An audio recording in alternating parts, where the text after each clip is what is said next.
অন্নপূর্ণা পুজো হিন্দুদের একটি ধর্মীয় উৎসব। চৈত্র মাসের শুক্লা অষ্টমী তিথিতে পুজো করা হয় মা অন্নপূর্ণার। হিন্দু মতে মা অন্নপূর্ণার পুজো করলে গৃহে অন্নের অভাব হয় না। এছাড়াও পশ্চিমবঙ্গের অন্নপূর্ণা পুজো বিশেষ প্রচলন রয়েছে। আর ঠিক তেমনই আজ চলে গিয়েছিলাম রাজারহাট নেতাজি বালক সংঘ ক্লাবে। আর এখানে দেখা যায় বেশ ধুমধামের সাথেই পালিত হচ্ছে মা অন্নপূর্ণার পুজো। এবছর ৫৬তম বর্ষে পদার্পণ করলো এই পুজো। এছাড়াও রীতি মেনে মায়ের পুজো করা হয়ে থাকে। এরপর দুপুরবেলা মাকে ভোগ নিবেদন করা হয় এবং সেই ভোগের পর ভক্তদের মধ্যে বিতরণ করা হয়। এছাড়াও সন্ধ্যাবেলায় বড় করে নারায়ণ ভোগেরও আয়োজন করা হয়েছে। Bureau report, news 24/7 TV. মুহূর্তের খবর হাতের মুঠোয়।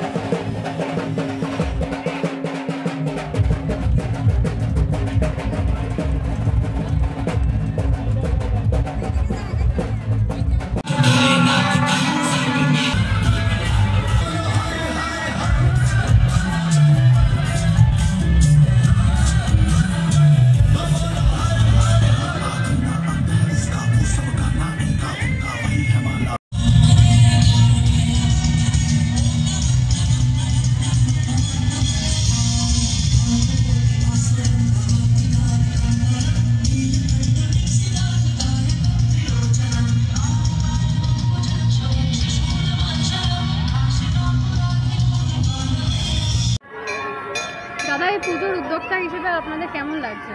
মানে আমাদের এবছর ৫৬তম বর্ষ।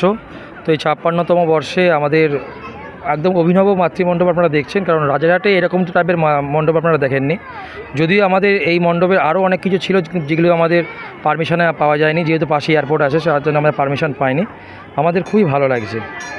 আজকের এই বিশেষ সন্ধ্যায় কী অনুষ্ঠানের আয়োজন করেছেন? আজকে আমাদের মঞ্চ থেকে পরিবেশিত হবে বাউল সঙ্গীত। শিল্পী সরস্বতী রায়, ওনার বাউল শিল্পী, আজকে তিনি সঙ্গীত পরিবেশন করবেন। এছাড়াও আর কোনো অনুষ্ঠানের কি আয়োজন করেছেন? আজকে আমাদের প্রধান যে অনুষ্ঠান, যেটা আমরা নরনারায়ণ সেবা বলি, অর্থাৎ মায়ের যে ভোগ আছে সেই ভোগটা আমরা জনসাধারণের মধ্যে সেখানে আমাদের বসে খিচুড়ি খাওয়ানো হয়। ১০,০০০, ১৫,০০০ লোক আজকে আমাদের এখানে খিচুড়ি খায়। আশেপাশে গ্রাম থেকে সকলেই আসে। আজকে আমাদের এলাকায় কেউ রান্না করে না, আজকে আমরা সবাই মায়ের ভোগই খাই।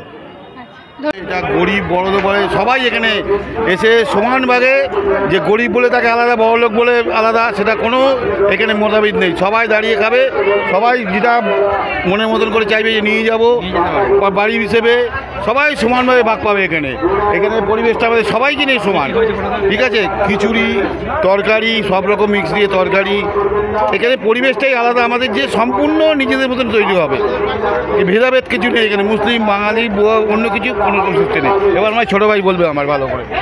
মানে আমাদের এখানে এখানে মানে সর্বধর্ম সমন্বয়। মানে আমাদের মুখ্যমন্ত্রী যেটা বলে দিয়েছেন যে ধর্ম যার যার উৎসব, সবার উৎসব। তো এখানে আমাদের সবাই এখানে খায়। এখানে কে হিন্দু কে মুসলিম এরকম ব্যাপার না, সর্বধর্ম সমন্বয়। আমরা এখানে ভোগ বিতরণ করি, সকলেই এখানে ভোগ গ্রহণ করে। মায়ের ভোগ বাড়িতে নিয়ে যাচ্ছে, দেখতেই পাচ্ছে কত কেউ বাড়িতে নিয়ে যাচ্ছে। বড় বড় এখানে কড়া আছে, এখানে এখনও রেডি হচ্ছে। রাত্রির ১২টা অবধি আমরা এখানে খিচুড়ি ভোগ বিতরণ করি, তারপর যদি থাকে আরও আমরা দিই। এলাকাবাসীর থেকে কতটা সাপোর্ট পান আপনারা? আমরা এলাকাবাসীর থেকে প্রচুর সাপোর্ট পাই। আমাদের এখানে আশেপাশের দোকানদার অনেকেই আছে, তারা কেউ চাল দেয়, কেউ ডাল দেয়, কেউ আলু দেয়। বিভিন্ন মানুষ বিভিন্নভাবে শ্রম দেয়। কেউ এই সকাল থেকে সবজি কাটছে, তারা কাউকে বলতে হয় না আমাদের এখানে। আমরা এখানে অপুরন্ত লোক সকাল থেকে চলে আসে। এখানে ভোর ৫টা থেকে এখানে সবজি কাটা শুরু হয়েছে। দেখলে বিশ্বাস করা যাবে না। তোমাদের যদি দেখো, তোমরা যদি এখানে একটু দেখে নাও, চারিদিকে দেখলেই বুঝতে পারবে যে এত পরিমাণে মানুষের এখানে জনসমাগম। ব্যাপারটা হচ্ছে আমাদের এই ভোগটা যেরকম রাত সন্ধ্যেবেলার পর থেকে আমাদের এই ভোগটা নিয়ে চলে। তার আগে হচ্ছে আজকে মায়ের মূল ভোগ, সেটা হচ্ছে মায়ের মণ্ডপ থেকেই আমাদের দেওয়া হয় এবং সেটা সন্ধ্যেবেলা অবধি দেওয়া হয়েছে। তাতে মায়ের মূল ভোগটা নেওয়ার জন্য মানুষ খুব আগ্রহভাবে থাকে।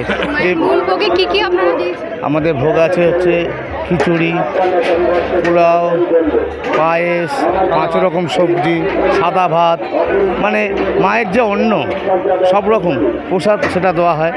প্লাস আপনার এইটা যেটা সন্ধ্যেবেলা যেটা নরনারায়ণ সেবা হয়, এটা আপনার খিচুড়ি, একরকম সব রকম সবজি দিয়ে একরকম তরকারি। এইটা তো আপনি দেখছেন কীরমভাবে রান্না হচ্ছে, কীরকম কড়াই রান্না হচ্ছে। সেই হিসেবে আমাদের এটা। আর এই পুজোয় কোনো জাতি ভেদ কোনো ব্যাপার নেই, সবাই সবাই সবাই আমাদের পুজোয় খুব আনন্দ করে এবং সবাই এসে আমাদের পাশেও দাঁড়ায়।